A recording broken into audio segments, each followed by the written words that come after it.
The 1980s, a time of neon spandex, guitars, way too many teen movies, and this song. Anyway, the Cold War was in full swing, and in 1980, Poland was the Polish People's Republic, a satellite state to the Soviet Union governed by one party, the Polish United Workers' Party. In this year, a wave of strikes protesting increasing food prices took over the Polish city of Gdansk. The most significant of these took place on August 14th, when 17,000 workers, led by electrician Lech Wałęsa, pictured here, seized control of the Lenin shipyard in Gdansk, refusing to leave until their demands for workers' rights were met. 2 weeks later, this came to fruition. Wałęsa and Deputy Prime Minister Mieczysław Jagiellowski signed an agreement granting the workers the right to organize freely and to strike. These rights were supposed to be accorded under the International Labor Organization, which Poland had signed on to, but this was the first time any Soviet state had awarded them in practice.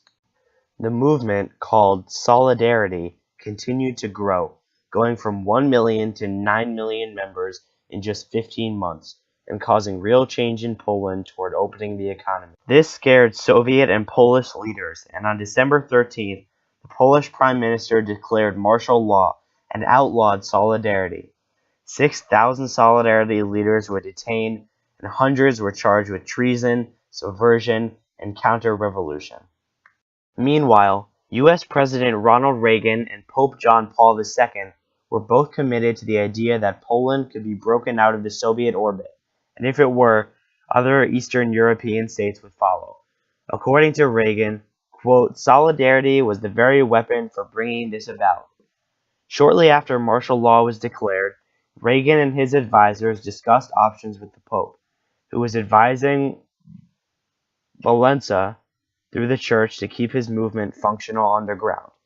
They discussed the importance of supporting Solidarity while putting international pressure on the Soviet and Polish governments. On May 20th, 1982, Reagan authorized a plan to destabilize the Polish government through propaganda and support for Solidarity. In practice, much of these actions were done through the church, which had a lot of influence among workers in Poland. While Solidarity was underground, it could survive thanks to the network established by the U.S. and the church, which provided them with tons of equipment and intelligence information, a lot of which came from individual priests in Poland as well as spies within the government.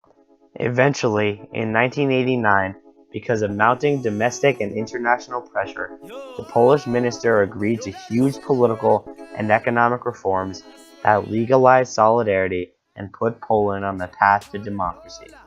In the first free elections ever in the Soviet bloc, Solidarity won the most seats possible in both houses of parliament and formed the first non-communist government in the Soviet Union, an important step in its eventual collapse. Reagan's support for Solidarity is a clear example of the liberalist foreign policy that permeated the Cold War. The U.S. supported Solidarity with the hopes that it would bring democracy and an open economy to Poland, which it eventually did. Throughout the Cold War, the U.S. promoted democracy and capitalism all over the world in the hopes that democratic capitalist countries would have a more favorable foreign policy towards the United States. This is a liberalist idea, that the domestic characteristics of a state can shape its foreign policy preferences. In the case of Poland, this seems true.